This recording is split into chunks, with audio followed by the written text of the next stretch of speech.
Ground में रिजवान का बेटियों से वालेहाना इजहार मोहब्बत। कराची के नेशनल स्टेडियम में इंग्लैंड के खिलाफ दूसरे टी20 में 10 विकेटों से कामयाबी के बाद कौमी टीम के wicket keeper batter Mohammad Rizwan की अपनी बेटियों से वालेहाना मोहब्बत के इजहार की वीडियो सामने आ गई।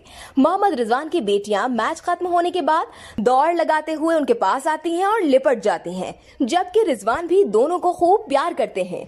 रिजवान बेटियों से सवाल करते हैं कि मेरे लिए ज्यादा दुआ किसने की, जिसके जवाब में छोटी बेटी अपनी जानिब तवज्जो मबजूल कराती है और कहती है कि मैंने ज्यादा दुआ की।